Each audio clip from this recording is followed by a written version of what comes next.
네, 안녕하십니까. 아이비스 컨설팅의 제임스입니다. 여러분 바쁘신 가운데 저희 웨비나 관심 가져주시고 또 신청해주시고 이렇게 아마 온 가족이 모여서 시청하고 계실 것 같은데 먼저 감사드린다는 말씀 먼저 드립니다. 저희 이번 웨비나는 성공적인 대입 원서 에세이 작성법이라는 주제를 가지고 준비를 했고요. 총 두 분의 연사님께서 발표를 해주실 예정입니다. 첫 번째 연사님 같은 경우는 하버드 영문과 명예 졸업하신 8년 정도의 대입 원서 에세이 전문가로서 활동하신 아주 유능한 우리 캐서린 정이라는 선생님이시고요. 이 선생님께서 전반적인 대입 원서 작성법에 대해서 어떻게 작성을 해야 되는지 설명도 해주시고 팁도 주실 예정이고, 두 번째 선생님 같은 경우는 하버드 바이올로지 전공하신 선생님이신데 개인의 경험담, 그러니까 하버드 대학교 지원할 때 사정과 어떻게 준비를 했는지, 그리고 퍼스널 스테이트먼트 공개해 주시거든요. 본인이 직접 쓰신. 그래서 그러한 유익한 정보를 좀 제공해 주실 예정입니다. 웨비나는 총 1시간 정도 진행될 예정이고요. 한 가지 시작 전에 먼저 이제 양해를 구할 점이 있는데, 두 분 모두 다 이제 미국에 계시다 보니까 저희가 라이브 스트리밍으로 이 웨비나를 진행하는데 좀 어려움이 있었습니다. 그래서 저희가 사전 녹화를 했고요. 그 사전 녹화를 조금 송출하는 형식으로 웨비나가 진행될 예정이고, 두 번째는 전체 발표 내용이 이제 영어로만 진행이 된다라는 점. 그래서 저희가 최소한의 자막만을 넣습니다. 그래서 특히 학부모님들께서는 어떤 식으로 지금 웨비나가 진행되고 있는지 또 어떤 내용이 담겼는지 좀 확인하실 수 있게 그렇게 최소한의 한글 자막을 넣었다라는 점 먼저 말씀드리고 양해를 구합니다. 자, 그러면은 끝까지 시청을 좀 해주시길 부탁드리고 1시간 남짓 동안 유익한 시간 될 수 있도록 집중해서 함께 해주시기를 다시 한번 거듭 부탁드립니다. 자, 이제 곧 웨비나 시작합니다. My name is Catherine Jung, and I'm a college admissions application specialist. In this session, I will share my approach to college essays, as well as some tips on how to tackle the personal narrative. Now, high school seniors applying to college face three major obstacles. One, standing out in a pool of increasingly competitive applicants vying to secure a spot in a landscape of plummeting acceptance rates. Two, packaging themselves in a way that satisfies both the ambiguous criteria of a holistic admissions process and the unspoken requirement of an extraordinary talent, accomplishment, or perspective sufficient to capture the interest of diverse admissions committees. Three, having achieved the perfect grade point average, standardized test scores, and other hallmarks of academic achievement, now tasked with a series of existential questions disguised as college application essays. For international applicants hoping to study at a higher education institution in the US, these tasks can appear even more daunting. While scores and quantitative evidence of achievement are important and useful for comparing applicants, the unpredictability of the college admissions game and the ever-growing number of applications necessitate additional methods of evaluation. The more selective the school, the greater the need for some other means of comparing two highly qualified applicants, as evident in the various components that make up a complete application. This includes letters of recommendations from teachers who can highlight both your character and intellectual ability relative to your peers, resumes listing extracurricular activities, honors and awards, and finally, the piece de resistance, the essays.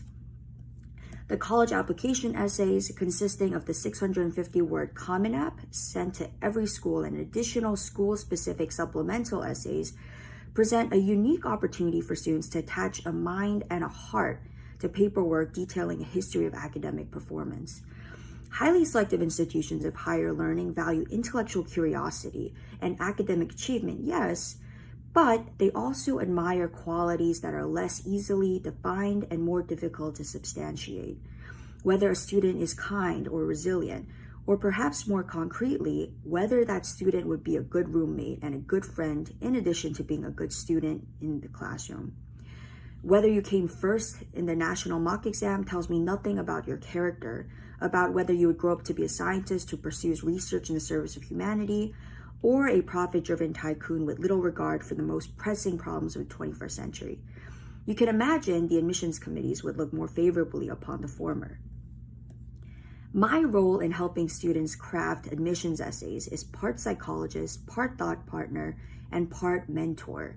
I don't write their essays for them for a number of obvious reasons, one being that admissions committees can easily distinguish between an essay written in a student's own voice and one written by a polished professional. But I do help them honestly reflect on their experiences and craft essays and compellingly answer the most important questions facing them in a college essay prompt. What experiences and or values have shaped the way you view the world and yourself? Why do they matter? At their best, college essays reflect a narrative of growth, of the journey that has shaped their dreams and their sense of purpose. They are exceedingly difficult because they ask students to do something that they've never been asked to do, but that adults do constantly. Reflect on the choices, the mistakes, and the moments that have shaped their lives.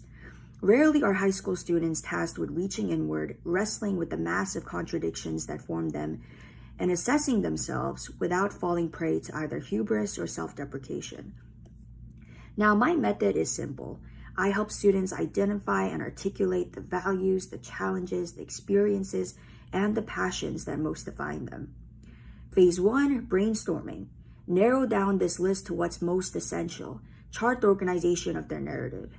Phase 2, outlining narrative arc, and help them develop their voice as the narrator of their own coming-of-age tale. Phase 3, crafting your voice. The third step is the most important. Students vary in writing ability, and their aptitude in writing is not the sole determinant in creating a winning essay. Aesthetic beauty is admired, and gifted writers certainly have an edge in crafting beautiful essays. But admissions committees are not interested in filling a class with just future novelists. More important than beauty is honesty, and a story that authentically and movingly captures the essence of its narrator. My goal is not to have every student aspire to the writing ability of a Virginia Woolf or William Faulkner. It is to help develop and communicate their unique perspectives to admissions committees through the voice that emerges in their essays. The kind of voice that admissions committees find compelling are the ones that reflect the openness of the writer. And it takes a certain level of humility and maturity to be vulnerable and communicate oneself authentically to the reader, flaws and all. The voice performs such a critical function in narrative because it allows students to bridge the gulf, separating them from the strangers who will read and judge their essays. Now, a well-written narrative with a distinct voice that shows rather than tells the experiences of the narrator can go a long way in moving the hearts and minds of individuals hailing from vastly different backgrounds. The very individuals will decide whether or not to admit a student to a particular college or university. I view my role as part psychologist and part mentor, precisely because much of the most important work I do is in building a relationship with each student, one that requires mutual trust and respect. Getting into college is one thing, but flourishing is another. In building a relationship with each student and learning about their passions, their fears, and their flaws, I prepare them for the challenges they'll encounter in higher education and equip them with the resources and the self-awareness to successfully make that transition. Now, again, to reiterate the importance of personal narrative, it's a unique opportunity for students to speak for yourselves, to share a compelling story, to connect with an admission officer on a personal level, to give background on the rest of their application, to sway admissions committees that are undecided, and finally, to answer the unspoken question: who are you and why should you be admitted to a highly selective college? Now, some general details about the personal narrative. It's 650 words. What I've posted in this slide are college application prompt questions from 2021 to 2022. Now, a well thought out and well-developed essay of any true substance is not only impossible in 250 words, it's barely possible in 450. With that said, the true sweet spot in common application essay writing for this year's current prompts and prompts going back over a decade is 500 to 650 words. This was even the case a few years ago when the Common App limited students to a mere 500 words. That experiment lasted for such a short time because colleges were getting such transparently superficial essays that they were a waste of time and effort for students and completely lacking any valuable insight helpful to college admissions officers. Picking a wordy topic. Now, some common topics for personal narratives include the following: describing a passion for something, sports, music, hobbies, any experiences, intellectual curiosity about a particular subject. This can be more academic in nature. So you may have an interest in biology or you may have an interest in English, and this is the space where you can explore that. Identity, something uniquely special about who you are, your family, or your experiences, or their experiences. Now, perhaps you're adopted at birth and want to write about that, or perhaps your extended family members live with you and have a big impact on your daily life. Another popular topic is overcoming obstacles. Another one can be unusual experiences, anything that pushed you out of your comfort zone or required you to take risks, and that therefore reflects a story of growth, as well as cultural identity. So something related to your race, your religion, your ethnicity, or your geography, etc. Now, a general note on topics to avoid. While you can and should write about experiences that matter to you, remember your audience. These topics are red flags and should be avoided. Anything that is too revealing of bad judgment or would depict you in a negative light. Now, one, writing about committing crime as something fun or exciting. So unless it's on your permanent record and you'd like a chance to explain how you've learned your lesson and changed, don't include this in your essay. Two, detailing your love for a significant other. This is a good example of a topic that's too personal to share with an admissions committee. That said, you can write about significant relationships you've had with family members or mentors, etc. And three, detailing your personality flaws. This connects back to avoiding topics that depict you in a negative light. So unless you have a great story of coping with one of these, leave deal breakers like pathological narcissism out of your personal statement. Now, on this next slide, we have a depiction of the narrative arc in literature, sometimes simply called arc or story arc. Narrative arc refers to the chronological construction of plot in a novel or story. Now, typically, a narrative arc looks something like a pyramid made up of the following components: exposition, rising action, climax, falling action, and resolution. A 5-point narrative arc. Now, these are the 5 elements used in a narrative arc. Exposition. So this is the beginning of the story in which the characters are introduced and the setting is revealed. This sets the stage for the story to play out. It usually includes who, where, and when. You may also be introduced to the main conflict that will propel the story, such as issues between different characters. Now, next, the rising action. So in this element, a series of events that complicate matters for the protagonist creates a rise in the story's suspense or tension. The rising action may further develop the conflict between the characters or the characters and the environment. It may contain a series of surprises or complications to which the protagonist must react. Now, the climax. This is the point of greatest tension in the story and the turning point of the narrative arc from rising action to falling action. The characters are deeply involved in the conflict. Often, the protagonist has to make a critical choice, which will guide his or her actions in the climax. Now, the falling action. So after the climax, events unfold in a story's plot, and there is a release of tension leading toward the resolution. It can show how the characters have been changed due to the conflict and their actions or inactions. Now, finally, the resolution. This is the end of the story, typically in which the problems of the story and of the protagonist are resolved. The ending doesn't have to be a happy one, but in a complete story, it will be one that feels satisfying. And we'll talk in a later workshop about the value of sometimes leaving an ending more open-ended. So to review the narrative arc template for personal narrative. So you have the once. This is the once upon a time. Here you get really the introduction. You get the situation, who's involved in the situation, and what is the thing that's going to be changed during the course of the narrative. Now, there's the ordinary versus the extraordinary. The story that deserves to be told because something out of the ordinary happened or is happening. So this is where you really get some movement in the story and where you get a point of tension or conflict. Now, what has happened that made this extraordinary event occur? So rising action, raising the stakes, and climax, the turning point or the moment of truth. And finally, the point. I cannot stress enough the importance of this step in the narrative. Why was this essay written? What's the takeaway? And for the resolution, you should see some kind of outcome or a change, right? So a new status quo. Now, here are some of the qualities of an amazing essay. 1, the story is unusual in either content, structure, or both. 2, there's a wow moment. 3, the ending is both surprising and inevitable. 4, the ending makes the reader do a little bit of work.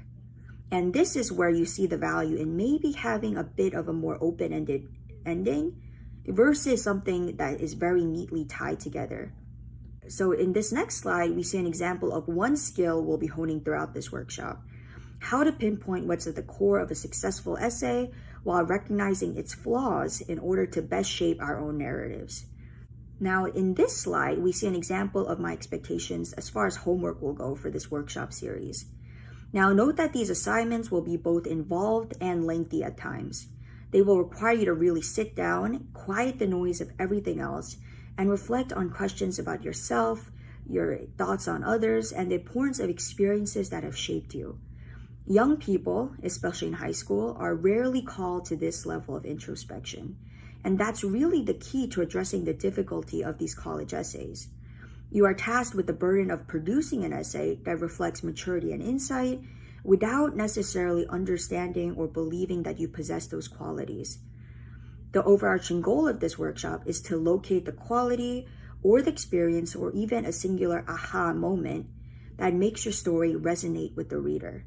In the same way that a really good story stays with you after you've turned the last page, a really good college essay should linger with the reader, enough that he or she becomes your advocate in the college admissions discussion room.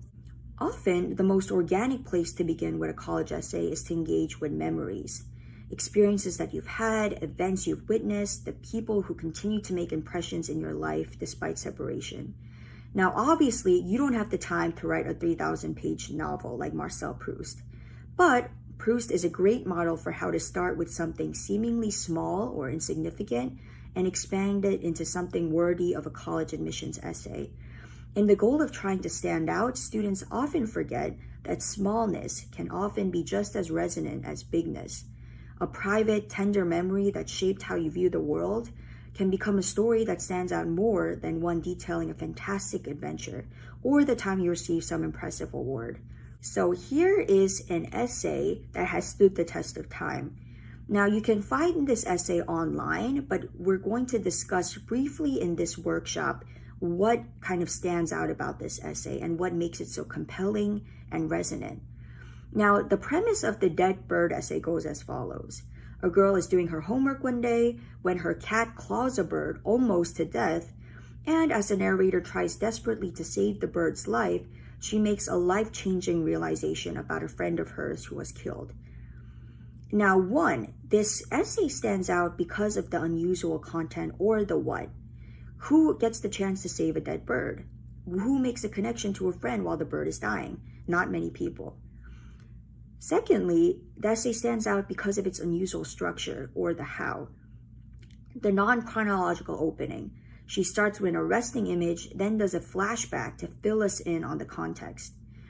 Now, finally, the essay stands out for its unusual style, or the how. The clip style of the writing, like a series of snapshots or a film with very quick takes. Now, the wow moment occurs in the narrative when the protagonist realizes that her struggle to let the bird go parallels her struggle to let her friend go. It's not explicit, so you have to look for it, but it's there. Also significantly, the ending is both surprising and inevitable. Why surprising? Well, we didn't expect her to make peace with the bird's death or her friends. Why inevitable? Now that I think about it, of course she'd have to accept the bird's death and her friends. And finally, and very importantly, the ending makes the reader do a little bit of work. Now look at the ending again. What does it mean? And here I've reproduced a snippet of the ending from this essay. The wind, the sky, the dampness of the soil on my hands whisper to me. The bird is dead, Kari has passed, but you are alive. My breath, my heartbeat, my sweat sighed back. I am alive, I am alive, I am alive. It's not explicit. I would call this a poetic ending. And I'll define poetic in this way. It leaves something unaccounted for. To get the meaning, you have to think about it a bit. And different people may have different interpretations. Note that's easy to do this poorly and hard to do this well. The ending is open to interpretation. That's where its power lies. Now, a few more notes on writing vivid scenes. You'd never want to over-describe. So pare down descriptions if possible. Include vibrant details, yes, but use the best ones you have and let them stand on their own. 2, involve all the senses, not just sight. Don't underestimate how much description of smell and feel and sound can actually help one to picture a scene. 3, you want to front load description and then punctuate with reminders. Basically, this means if your characters have entered a new setting, remember to sketch out what the place is like early on. If not, either your readers are going to feel like everything is taking place in a white space, or they're going to start filling things completely on their own, only to possibly be contradicted by your description later on. Some contradictions are unavoidable, but you don't want readers to think a shack is a house or vice versa. Now on this slide, we have an example of showing versus telling, which is another critical skill that we'll be addressing throughout this workshop series. In a nutshell, showing is about using description and action to help the reader experience the story. Telling is when the author summarizes or uses exposition to simply tell the reader what is happening. Now you can assume which one is better. Showing is for making the reader feel they're in there. Feel as in smell, touch, see, hear, believe the actual experience of the characters.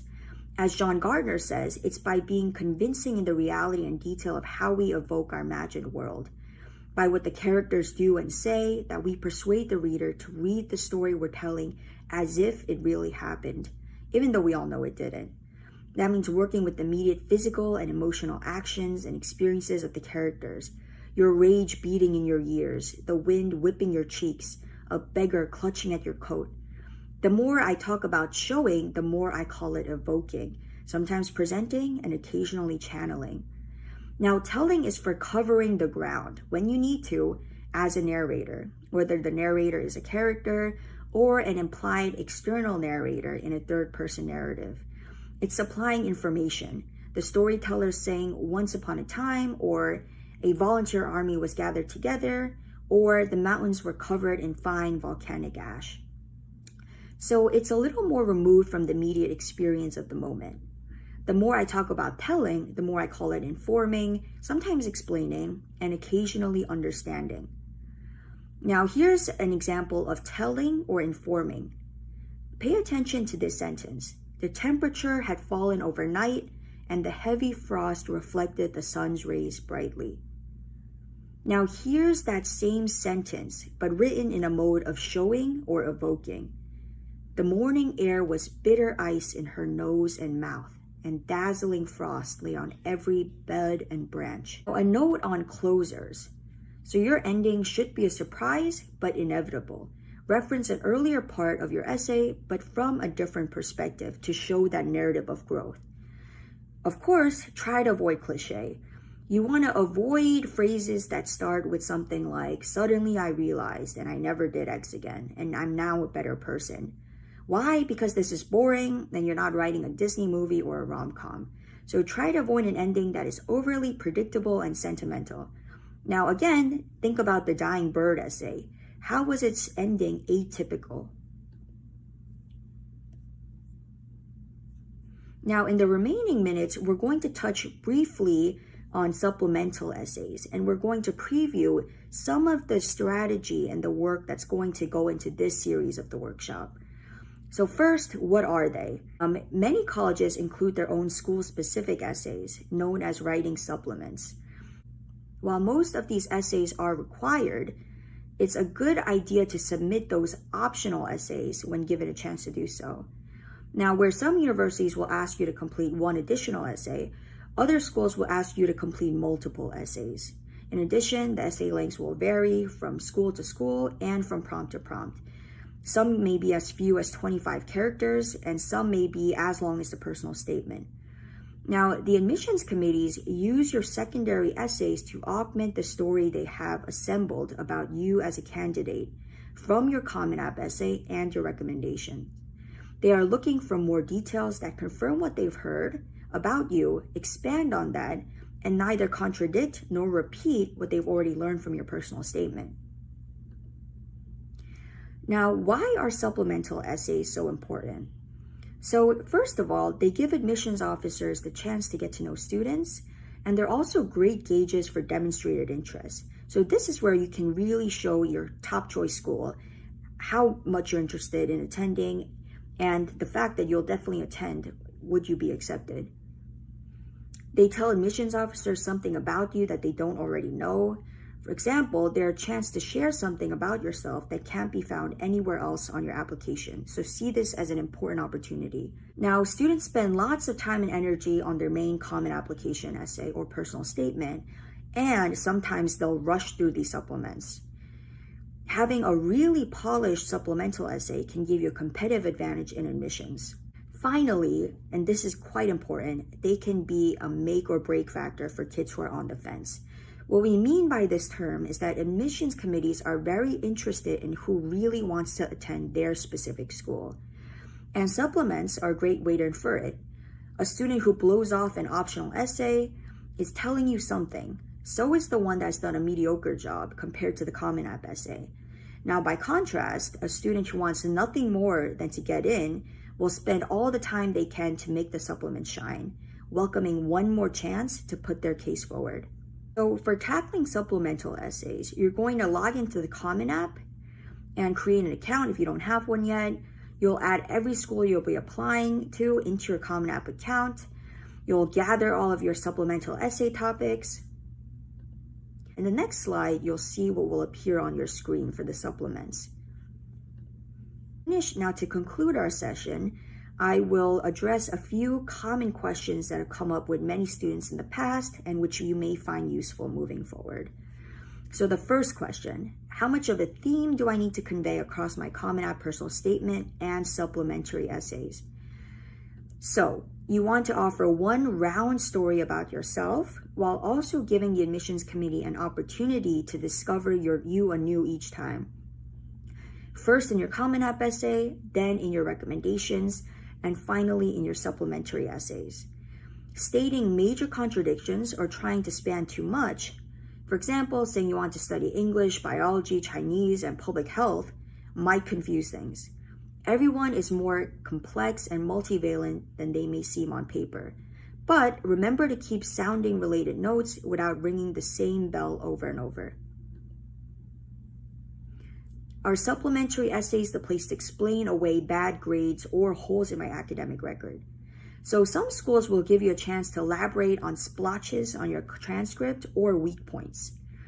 If they don't, remember that you have the chance to engage with your weak spots in any number of the supplementary essays as long as you write narratively. So for example, let's say your STEM grades were weak freshman and sophomore year. You might talk about how your middle school didn't have a strong math or science program, and when you switched to a good high school, you weren't prepared. Then you'd want to explain what you did to improve them and how that taught you a lesson going forward. It is important to note, though, that it is rarely the right choice to talk about your bad grades in your essays. More often, you should try to be impressive on your own terms rather than risk seeming defensive. Now, here's another question. I'm applying to the University of California, which asks for a 350-word essay, or another school system with short word counts on the essays. Can I use those as supplemental responses? Can I use my supplemental essays for the other schools? Now, the answer to this is yes, absolutely. It's always a good idea to reuse your materials as much as possible, especially if you're applying to, maybe 10 or 15 schools. You don't have to reinvent yourself for every application. You're presenting the same self at a slightly different angle based on the questions a given school chooses to ask you. Always remember, though, that any essays you reuse across schools will probably have to be at least a little bit modified so that they directly answer the question that was asked. The question from the University of California asks, what would you say is your greatest talent or skill? How have you developed and demonstrated that talent over time? It is not the same question as, please briefly elaborate on one of your extracurricular activities or work experiences that was particularly meaningful to you. But your answer might be the same or similar. Your greatest talent or skill might be mock trial or soccer. Perhaps you've written about mock trial for the extracurricular supplemental essay. The trick now is to make sure you're answering the over time element of your UC question. Your job isn't just to say you did mock trial and why you liked it. You will also need to explain something about its arc and change in your life over a period of months or years. And we will discuss this more at length as we get into the supplemental essay phase of the college workshop. But always remember that when you can, you want to recycle things that you've written, essays that you've written, as much as possible. This will not only make your life easier because you're able to reuse work that you've used, but it's a very strategic way of approaching a process that can be often very lengthy, very time-consuming, and very rigorous. And you always want to make sure that the essays that you're sending out are as polished and fine-tuned as possible. Now, thank you for joining me for these 30 minutes. I hope that you've learned some useful tips on how to approach the personal narrative, as well as gained a better understanding of my personal ethos as a college essay application specialist.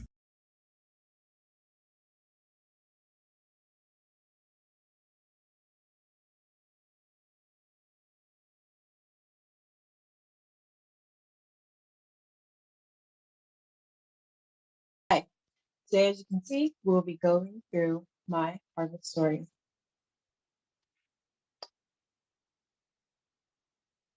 So you may be wondering kind of the purpose behind this video and kind of, what I'll be talking about.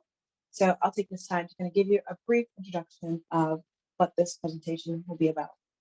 So as you can see, it says applying to college can be a very stressful time for some people. And this is especially true when you're applying to really, really prestigious schools such as Harvard. This video is just a little something I put together to kind of help you along the way. And hopefully, I hope this kind of gives you a little bit of guidance and a little bit of confidence when you're actually completing your college applications. Let's start with the table of contents. So we'll begin with the introduction, as I've already done. So our next steps will be going through a general strategy of how I applied, and then a brief anecdote about really cool experience I had when I first matriculated into Harvard. And lastly, we'll actually open up my essay and kind of read it out and hopefully use that as an example of what an essay that you can submit to Harvard will look like or can look like. Number one, we're going to talk about general strategy. So how did I kind of apply to schools? Was this the only school I applied to, etc.? So when you're applying to college, you kind of have to think in two kind of broad categories. One being your safety schools, and two being your reach schools. So your safety schools, as it kind of sounds, are going to be a sort of like safety net of schools that you know that you'll probably get into. So just in case you don't get into your reach schools, you still have these safety schools that you are guaranteed, or at least really, really likely to get into. So safety schools are usually schools that have a very high acceptance rate, and or are schools that fit your stats, your stat profile. And we'll talk a little bit more about stats and how that can like help your matriculation. But for now, just know that safety schools will be those schools that you really, really think you have a high chance of getting into because of their past admissions record and things like that. As you can see on the other side, we do have reach schools. Reach schools are going to be kind of those schools that you're kind of like not really sure that you can get into, but that you would really, really want to go to if you had the opportunity to.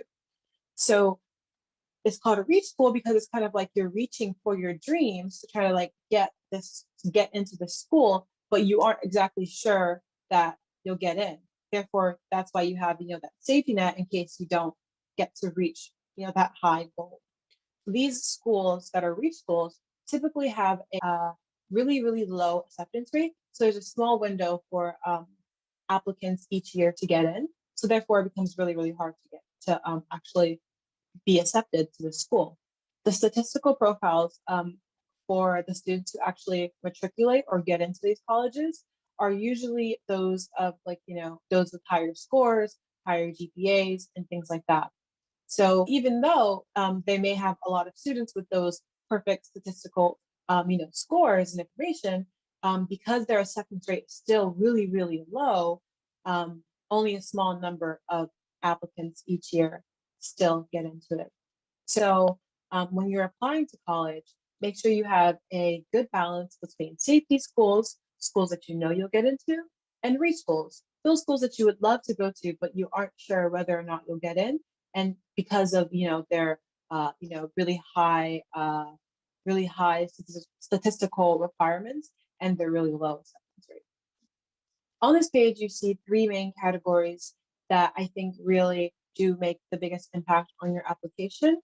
After you complete these three categories to the best of your ability, the next step would be to actually submit your application for these schools.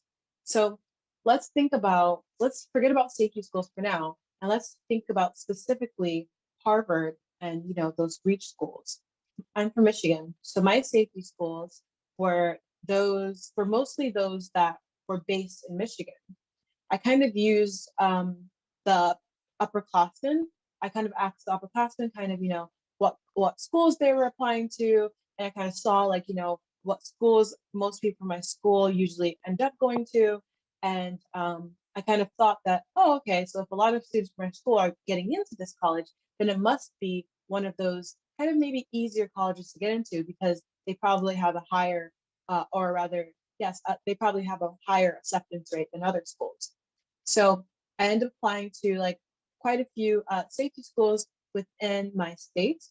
So examples of this were Michigan State, University of Michigan, Ann Arbor, University of Michigan, Dearborn. I personally did not really want to go out of state at the time. But I could have added more schools out of state to my application. Now about my reach schools. So my reach schools were mostly those prestigious schools that you hear about, the Ivy League. So I applied to a number of those, and one of those included Harvard. My strategy for these reach schools kind of is broken down here for us to kind of talk about today. So I kind of thought about stats, then I thought about persona, and then activities. Stats, or your statistical profile, should be within the range that the college reports on a yearly basis. So as an example, I will now kind of reshare my screen, and we will search up a college's statistical profile, and I will kind of explain to you further how you can actually try to kind of match that profile. So here we have Google. This is just a random search browser, but you can use whatever browser you want. So say you wanted to know kind of what SAT score you would need to get into Harvard. So you kind of search Harvard SAT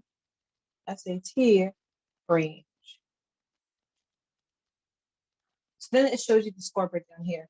It says that reading and writing, people usually get from a 710 through a 770. So then they say for math, people usually get a 750 through an 800. So kind of getting these scores already puts you ahead of the curve because you're actually matching the admission statistics of previous years. You can do this for other things such as GPA and ACT, as well as AP scores if you choose. So now, after you kind of got your stats as close as possible to those ranges that you found online, you will then start to think about persona. So persona is going to be kind of a shortened version of personality because they really want to know your personality when you're applying to these schools. So persona is usually shown in your essay. We won't get into this right now, but a little later on, I will share my essay and we can kind of get into the ways that different people can show their persona and talk about themselves so that the admissions office can get to know you when they're reading your application. So the last thing that I believe is really, really important for any college application, but especially those that are prestigious, they usually are reflected or written down in the extracurricular section of the Common App. These extracurriculars should be unique to you. So these things are things that you find really enjoyable or things you spend most of your time doing.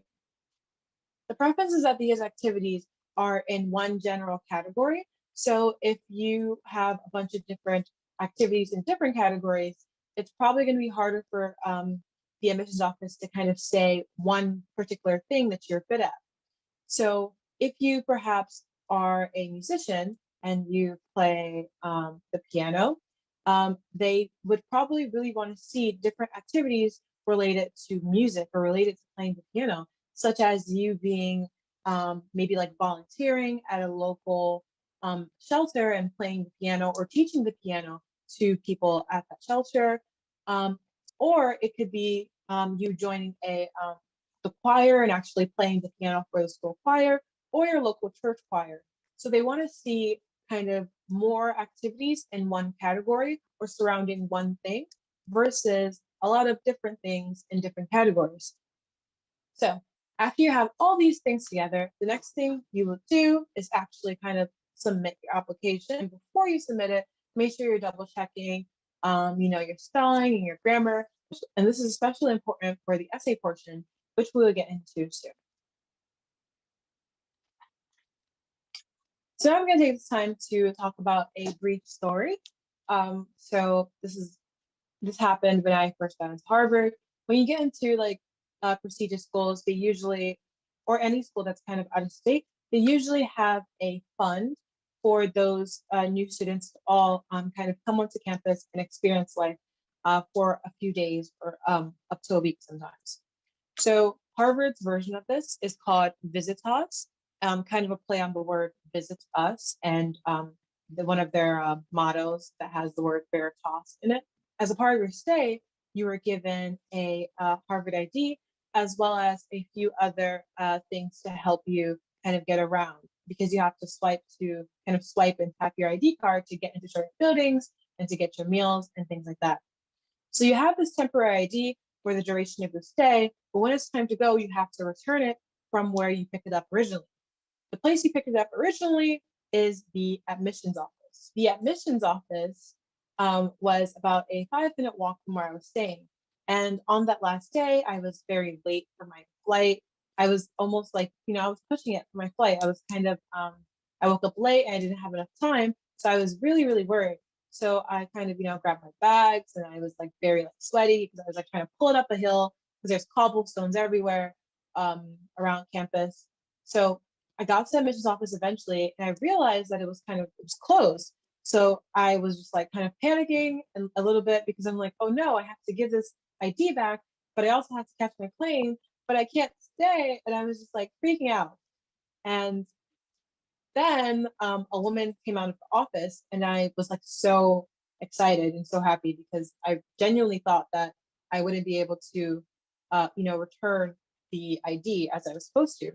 And she said, she saw me, she saw my knee, my bag. She was like, oh, are you here to, drop off your ID? And I was like, yes, I am. And she was like, oh no, like, yeah, we're kind of close, but like, I work here, like I can I'll take your ID for you. So she took my ID and then she was gonna go inside, but she kind of glanced at my ID briefly and she did a double take. She was like, oh wait, is this you? Like, she read my name. She said, is this you? Like I read your application.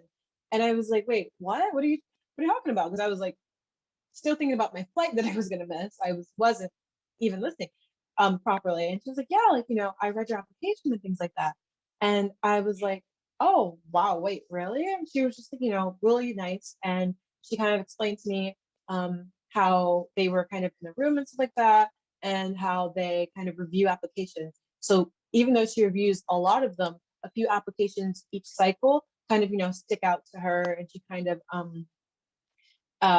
of remembers the names, especially if they're like really unique or if the application was really unique. She was telling me this and she was like, yeah, and one of the biggest things was the letter of recommendation that your teacher wrote for you was very moving, and it was so like it was very moving and like very like one of the reasons why we really, really, really wanted you to matriculate into this class. So basically she was saying that that was like one of the stronger portions of my application that kind of helped me to get into Harvard. And that was amazing to hear because this is like totally like this doesn't happen very often, I don't think. And it was a kind of stroke of luck that I kind of like got to admissions office at the time and actually met the one person who actually read the application out of the hundreds of people who work there. So she said that, she gave me her card, and I kind of, ended up actually making my flight, and I got back to my state safely. But that was just a really amazing experience because it goes to show that people really truly do care about you, at not only Harvard, but at any school you apply to. People do read your application. They do focus on every single part, and they really, really try their best to get to know you as a person in order to help you, matriculate into the class if it is the best fit for you.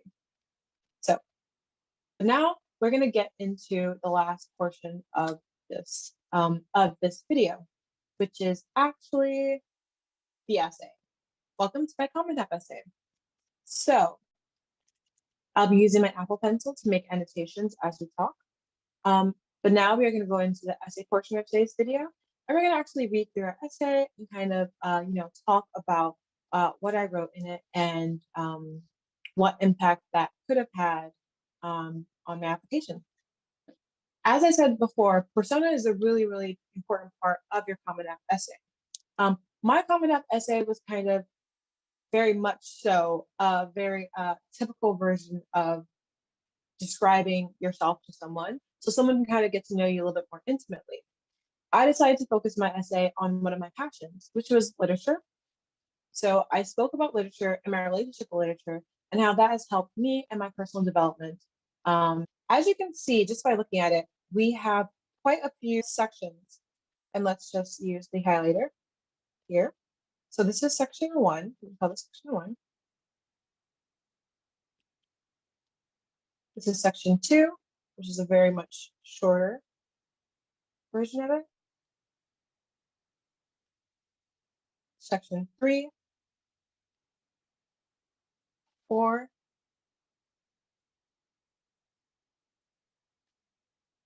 and this is also a part of 4, but it begins on another page. So as you can see, my essay isn't very long. It isn't 2 pages, 3 pages, 4 pages. It generally is kind of one, almost like a little bit over 1 page. And this is good because when admissions officers are actually reading essays, they don't want to read something that's 5 pages long a million times because there are like thousands of applicants every cycle. So limiting the amount of space you actually use for essay can really help you to get straight to the point without using excess, words or excess verbiage that can kind of, take away from your main idea. So let's get started.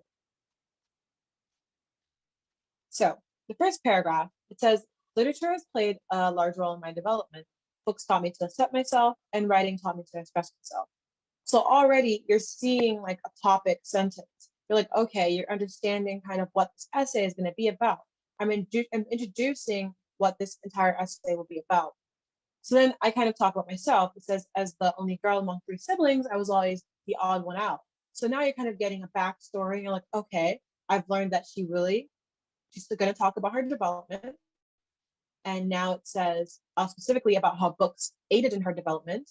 And now she's talking a little bit more about her life. So it says, as the only girl among 3 siblings, I was always the odd one out. So it says, growing up, the majority of my brothers' extraneous pursuits, the multiple wrestling matches, taxing bike rides, and never-ending street ball discouraged female participation. So it says, in school, I found it hard to form friendships. I was the tallest girl in my grade, and my bird-like frame towered over the majority of my male and female classmates. And then I said, so you're kind of getting a picture of who I was as I was growing up. You're starting to understand who this applicant is, which is what you want. So then it says, I felt as if my height and my background held me back from being a normal kid and from fitting in. Okay, so now you're understanding. So in the first half, this is kind of like the introduction. If this was like an actual, story, well, this is a story, it's about me. But if this was in a book, this would be like the introductory parts of it, the setting, and kind of like helping you to understand the backstory of this character. So this is kind of an intro, but then I add tension, right? I'm adding tension to the story because I'm saying that I felt as if my height and background held me back from being a normal kid and from fitting in. So now it's like, oh, she's going through all of this, and now she's not like fitting in. So it's like kind of giving like more some tension into this like, story. So then it says, I thought that perhaps if my name was American and if I was of equal height, that I'd find it easier to interact with them being those students, and like, the people around me. So it says, I was introverted, shy, clumsy, and gangly. So we keep talking about like, this tension, like what is the issue? And now in the later paragraphs, we're starting to expect like, okay, where's the turning point? What, and so what did you do? Did you continue or did you like change it up? What happened? So you're starting to build this interest. So it says most of the times it felt as if my opinion wasn't wanted, needed, or relevant. Okay. So now we have a because. So this because is signaling another turning point. This turning point is kind of going to signal a shift in discussion. And also, since it's near the end of the paragraph, is kind of, concluding this paragraph for us. It says, because of this, my voice was often drowned out by that of my classmates and my brothers. At home, I felt as if I was always in the shadow of my older brothers. I found it hard to differentiate myself from my siblings. This was only perpetuated by teachers. The fact that they had my brothers for students created a prejudice that was really hard to ignore. So I'm talking about, my older brothers and how kind of it was really hard to kind of establish myself as an individual. So then I continue talking about that and how like then I continue talking about that in the next sentences, and that concludes the first paragraph. So now we're opening up a very different, well, not a very different discussion, but now we're getting into that literature part. So now it's like enter books. So the first part was like, the introduction, and then we added tension.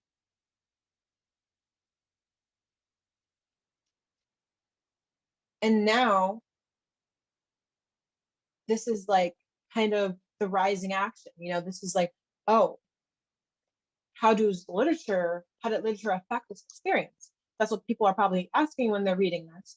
And then this paragraph is kind of going to like start to answer that question. So it says, I don't remember the names of the very first books I've read, but I do remember the impact that they had on me. So let's continue on. It says, the protagonists in the stories I read were never perfect. They too struggled internally to accept themselves and their life situation. So now I'm comparing myself and my struggles to those of those characters in the books that I read. So now you're starting to understand, like, oh, okay, so that's why she felt this like really strong connection with these book characters. It's because her herself is currently going through something similar. So she felt as if those could be her friends potentially. So now you're starting to understand who this applicant really is. That is me. Despite their interpersonal troubles and the adversity before them, they were always triumphant in the end. It says, this taught me something. Reading the stories, I realized that the qualities I thought of as flaws were actually the tools and the means by which I could succeed. So now we're starting to get to a resolution. The resolution is that I started to kind of, the speaker here, previous me, started to kind of use these book characters as a model for how I should be living my life. And therefore, they kind of helped me to develop as a person. So then I kind of like make a broad statement. I say, like, this is why authors never truly create a perfect character. It's unrealistic, and that it's also it's disadvantages to the character. So when I realized this, and I realized that the flaws were actually the means by which I could succeed, I truly began to accept myself, which was the issue that was raised in this like tension part that I marked here. So let's continue. So it says, syntactically, books fascinate me. So I devour books after book, and I would get so immersed that I'd be oblivious to outside interference. So the emotions brought by these books never failed to stupefy me. I'd laugh out loud in the middle of the library, burst in tears on sidewalks, or fling a book across my bedroom in anger. Eventually, I began not to just appreciate literature, but to analyze and critique it. I wondered how exactly these authors could bring so much emotion out of the words typed on paper. Like, could I do the same? So I asked a rhetorical question to kind of like, put the reader into my mindset as I am kind of, articulating this as I was kind of, reaching this conclusion.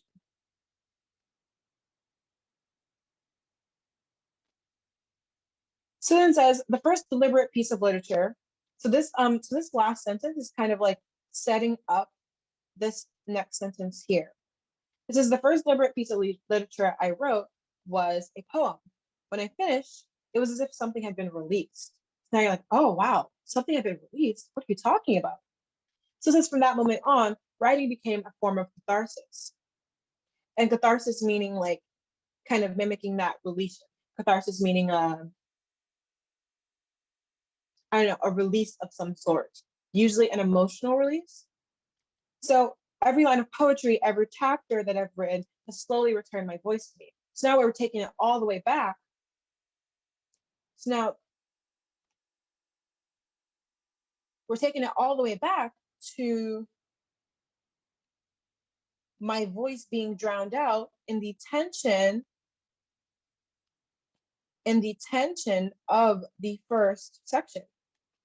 So, and as you can see, I'm nearing the end of the essay. So I'm kind of, trying to loop back around to that first paragraph to kind of round it all out and conclude neatly.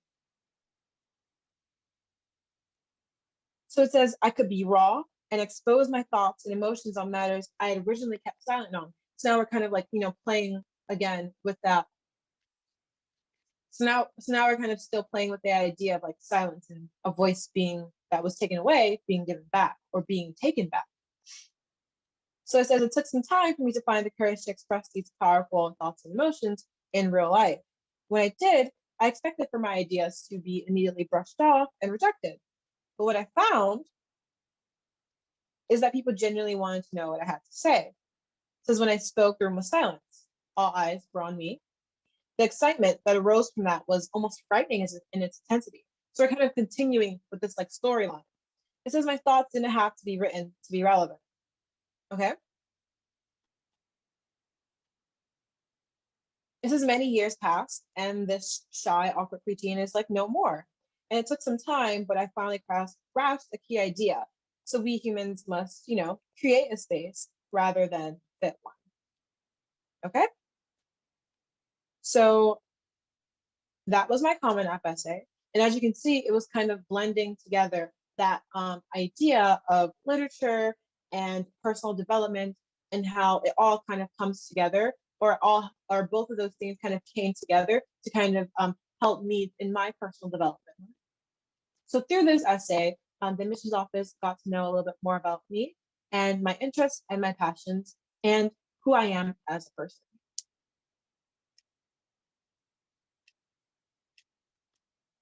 So this is the end of my Harvard story. 네, 감사합니다. 긴 시간 동안 함께 해주셨습니다. 1시간 정도 분량이었는데요. 이 웨비나 보시고 혹시 저희 아이비스 컨설팅 하버드 출신 선생님뿐만 아니라 MRT나 콜롬비아 브라운 유능한 우리 명문대 출신 선생님들 많이 계십니다. 저희와 함께 대입을 준비하기 원하시는 우리 학부모이나 학생분 계시다면 언제든지 주저없이 저희 아이비스 컨설팅에 연락 주시길 바랍니다. 저희 아이비스 컨설팅 사무실이 02-6461-1000번이거든요. 02-6461-1000번. 언제든지 전화 주셔도 되고요. 또는 카카오톡 채널로 문의해 주셔도 되겠습니다. 자, 긴 시간 감사드린다는 말씀 드리고요. 저는 아이비스 컨설팅의 제임스였습니다. 좋은 주말 되십시오. 감사합니다.